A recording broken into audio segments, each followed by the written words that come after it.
Hey folks, I'm in Bozeman, Montana. And no, I'm not lost. And no, I didn't miss a flight. I'm actually here to test drive the new Volkswagen Tiguan. And it's about to start raining, so let's get started. VW sure does know a thing about SUVs. Do you remember the original thing that they used to make? Yep, they've come quite a way. And now there's the Tiguan, which is Volkswagen's best-selling nameplate, and it enters its third generation for the 2025 model year. It now only comes in a two-row configuration with seating up to 5. Riding on VW's MQB Evo platform, the new Tiguan is lighter by around 170 pounds and gets a completely redone exterior with a wider and more athletic stance, higher hood, slimmer headlights with an available light bar and illuminated VW badge in front, functional air vents, a full-width tail light bar, no fake exhaust outlets, good job, and squared-off wheel arches. And now you could get a Tiguan with up to 20-inch wheels. Well, that comes on the top SEL R-Line trim. This is the mid-level SE, so these are 19s, but I'll keep them clean. And speaking of wheels, let's get them on the road right now. There's now 2 powertrains for the Tiguan. My tester has an updated 2-liter turbocharged 4-cylinder engine now making 201 horsepower, which is 17 more horsepower than the previous generation, thanks to an all-new turbocharger that allows higher boost ratios. Front-wheel drive models have 207 pound-feet of torque, 4Motion all-wheel drive models have 221 pound-feet, and all Tiguans come with an 8-speed automatic transmission. If you have a need for more speed, the Tiguan SEL R-Line Turbo trim was introduced this year as a 2026 model with an even more powerful version of the Turbo 2-liter and claims to push out 268 horsepower and 258 pound-feet of torque with standard all-wheel drive. If you haven't seen my first look of the Tiggy Turbo, it's worth a watch, so go check it out. But for now, let's see how my tester performs. So I'll admit, you're not gonna win any drag races in this Tiguan. The revised engine is appreciated though, and it makes the driving a little bit spunkier. But if you want a sportier experience, you'll probably have to wait on that Tiguan Turbo. The gears, they shift nice and smoothly, but there is a little bit of throttle delay right when you put your foot down, like right now. The brakes, they feel good. They're nice and progressive, they're predictable, a little squishy, but they get the job done and they feel just fine. Thanks to its lighter weight, Tiguans in front-wheel drive form can achieve up to an EPA estimated 29 miles per gallon in combined driving, which is slightly more efficient than the outgoing model, and can tow up to 1,500 pounds when properly equipped. Models with the 4Motion all-wheel drive get a pretty big ding at 25 miles per gallon combined, but the tow capacity goes up to 1,800 pounds.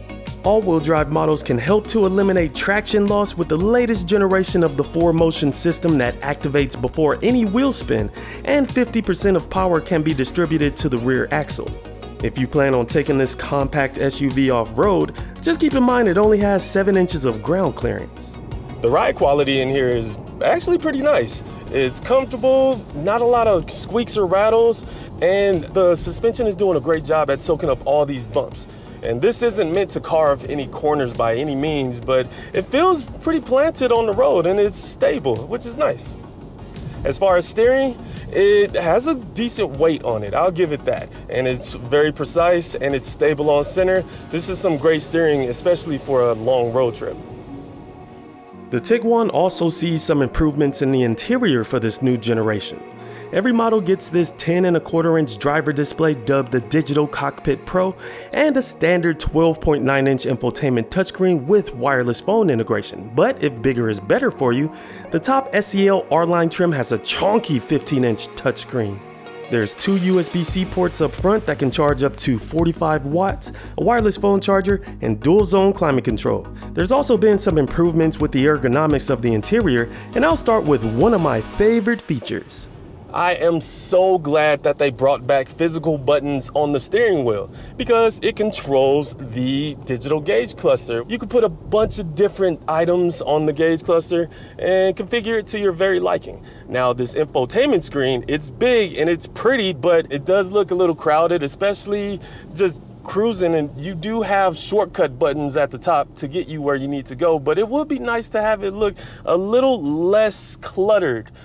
But if you have Apple CarPlay or Android Auto, it looks just fine. And this infotainment screen also embeds the HVAC controls in there, and you can use it with the sliding function, but it would be nice to have physical knobs and switches to do that. Speaking of which, there's a volume knob now, which is great. And you can press it in and you can select different drive modes, or you can change up the atmosphere in the Tiguan. But let's see, let's go to drive modes. Go to drive modes. How do you go to drive modes? You can select drive modes in here. That volume knob, according to VW, is called the driving experience dial. Using it to select the drive modes was tricky at first, but you can choose from eco, comfort, sport, custom, and even snow.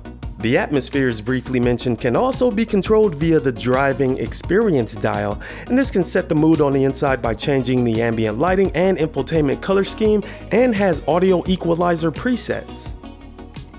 So I am driving the middle of the road trim, the SE trim, and it's actually pretty nice. The seats are comfortable. You have this cool microfiber material up top, but there is a little bit of hard plastics at the bottom. And you have this dash element that it kind of looks incomplete on the ends. I get there going for this gradient look, but I think it could have been executed just a little bit better. And I really appreciate not having a lot of gloss black right here in the center stack. And as far as storage, you don't get a sunglasses compartment, but you can put it in here because this has been expanded a little bit larger along with the glove box. So now you can fit a tablet in there, which is great. And you have a wireless charger that you can put your phone in, and it can also cool your phone. It's pretty neat. And a couple extras in the interior, your drive selector is column mounted, so you have to twist this to get it in drive and reverse, and then you can just press this button to put it in park. And if you want to start the Tiguan, your start button's right here. I was looking for it up here, maybe even on the left side like Porsche's, but yeah, it's right here. So just in case you can't find it, right there. The Tiguan not only offers a lot of tech, but also lots of space for passengers as well. Base models get cloth seats, but my tester has two-tone synthetic leather seating with heated front seats and 8-way power adjustable driver's seat. For leather seats with an available amber brown color and massage functionality, that's on the top trim.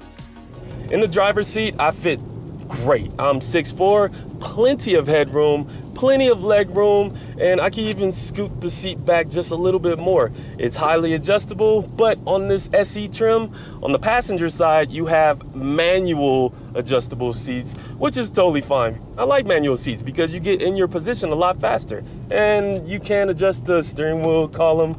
It's tilt and telescoping, and you can just cruise on down the road with soft outboard armrests, but your inboard, it could be a little bit softer, just a little bit, but I'm not complaining. It's a good experience. Visibility is actually pretty good. Even with this flatter hood, it looks good going out over both of my shoulders. It's nice tall windows to make this a nice airy cabin, even without the panoramic roof. And going straight back, it looks just fine. And yeah, like I said, a little bit spunkier, but I want to test drive that Tiguan Turbo Tiggy. One of the Tiguan's strong suits is the amount of space it has on the inside. Second row passengers are greeted with bins on the side of the seats for small item storage, rear seat vents, 2 USB-C ports, ambient lighting that extends to the back, and spacious seating. I can fit comfortably behind my driving position with good headroom and legroom, and my feet can slide under the seat in front. In the middle seat position, there's a big hump to contend with, but headroom is still good. But if you're tall, seated behind someone of average height, you'll be just fine. The rear seats are in a fixed position and don't recline back, but they're still comfortable. As far as storing larger items, open up the back to reveal 26.5 cubic feet of cargo room behind the rear seats. VW decided to ditch the 40-20-40 split seat configuration, but there's a spare tire under the cargo floor with some storage for smaller items, storage pockets on the sides of the cargo area, hooks to hold bags, and conveniently placed latches to lower the rear seats. With the second row folded, cargo capacity expands up to a very usable 58.9 cubic feet. Space for people and lots of stuff, I love to see it. And yeah, while I'm loving all of this delicious space, a couple things. It is a lot of space, so it would be nice to have a strap on the back of the second row seat so you can lift this up from the cargo hold and not have to open the door and lift it up from here. And I wish they would have kept the 40-20-40 split seats just for a little extra functionality and a little extra convenience. Doesn't hurt. All Tiguans will have standard safety features that include 4 new airbags, forward collision warning with automatic emergency braking, blind spot warning, lane keep assist, rear cross traffic alert, and IQ Drive, which is VW's semi-automated hands-on highway driving assist with lane centering. When engaged, the steering wheel has capacitive touch, making it easier for the driver to keep the system engaged without having to torque the steering wheel. So yeah, the extra power is definitely appreciated, and this thing is very comfortable and spacious, but now we get down to the bottom line and talk price. A base VW Tiguan S trim with front-wheel drive begins at $30,920, which reflects destination, and adding 4Motion all-wheel drive adds another $1,500 to the price. The SE trim, like my tester, starts at $33,720, and the tippy top SEL R-Line trim with standard all-wheel drive starts at just over $41,000. If you're in the market for a compact SUV like the Volkswagen Tiguan or maybe a competitor, make sure you go on kbb.com and let Kelley Blue Book help you get a fair purchase price. kbb.com, click that link above for more details. It's starting to rain again.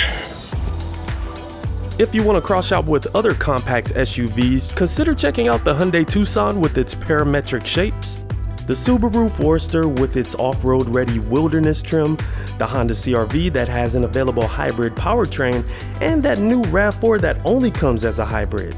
The Tiguan is on sale now, and the Tiggy Turbo will be available later on in the fall of this year. And that's the new Volkswagen Tiguan. It looks sportier, has a spunkier driving demeanor, it has plenty of tech, plenty of space, and finally a volume knob. So if all that sounds good to you, check out this compact SUV for yourself. And that's a train in the background if you don't hear it.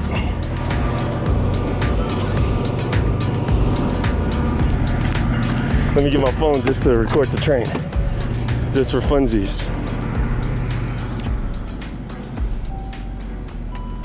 the car wouldn't let me start it without the seatbelt. Safety first.